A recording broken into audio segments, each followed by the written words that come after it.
Hi, my name is Jerica. And the speech that I chose is by Ronald Reagan, and it is the 40th anniversary commemoration speech of D-Day. So the main point within this speech is to do three things. One, to remember the lives that were lost. Two, to give gratitude towards the men that are still living who also fought in that day. And three, to draw towards the importance of our allies back in 1944, and then to correlate that importance with that day in 1984. So the first main point is kind of a given. Everyone knows that the reason they're coming there is to remember lives that were lost within a battle. The second main point is to show gratitude. And how he does this is by appealing and talking directly to his first audience. So when you watch the speech, he is not on a stage alone. He is on stage with about 15 to 20 other men who fought that day.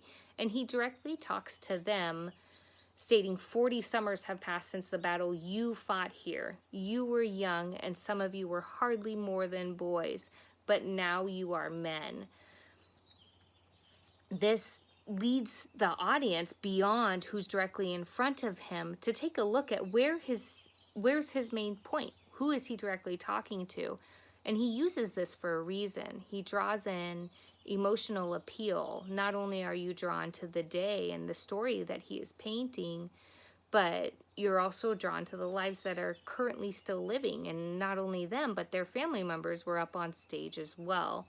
So you're able to see just kind of how much time has passed and how grateful one moment in time we really can be standing there 40 years later. The third main point is kind of a context point, and it's driven on nonverbal cues, and how these cues are drawn up is directly within word choice.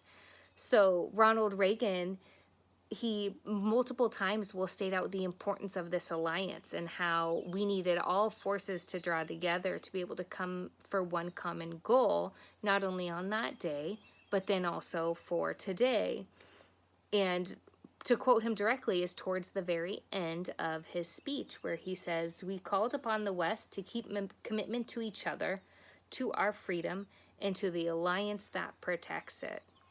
He utilizes this for a reason. He wants the audience to see that we can't do things alone, and he wants to constantly draw towards their meaning of unity and teamwork, and he does this through word choice. He states isolation is never a response.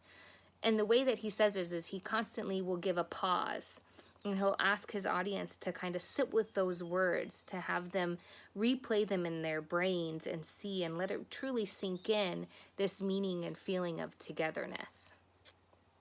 A couple of listening challenges for me during the speech was to not get too caught up in this emotional appeal.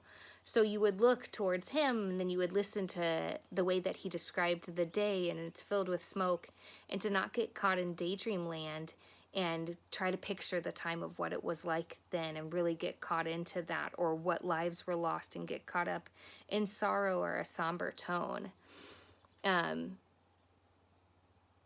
Some abilities, or mainly just some distractions that happened for me, is within my own environment.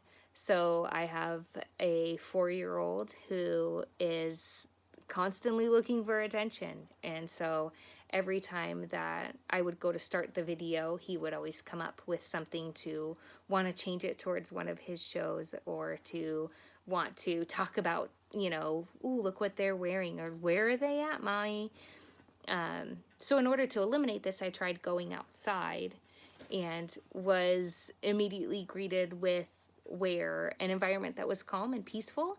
But then my neighbor decided to start doing yard work. And so that was kind of a little roadblock that I had to encounter, was to step away for a minute and then allow myself to come back to the speech and re-listen to it, as well as create my response video in an environment that wasn't too full of backward noises or distractions for my own response.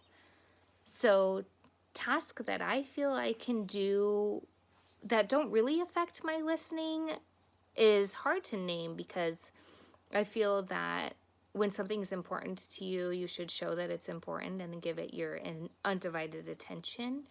And so when I'm having encounters with friends or people who I deeply care about, I want them to know that I'm present and fully present with what they're saying or what's important to them. When it's kind of mundane tasks that I do daily, I'm able to see that I can do that while also doing other things. Such as I'm able to put on makeup while also brushing my teeth, or I'm able to get dressed while at the same time as reminding my children to get dressed. It's things that we do every single day, little tasks that kind of become memorization tasks that I'm able to do while also helping them. And one of those things is especially chores around the house. So I'm able to do dishes, or I'm able to fold laundry, but then also stand near them and help them with homework, or help aid them in ways that I don't directly need to be implemented, but where my advice can be given in small spurts, where I can step away from one task and then join into another.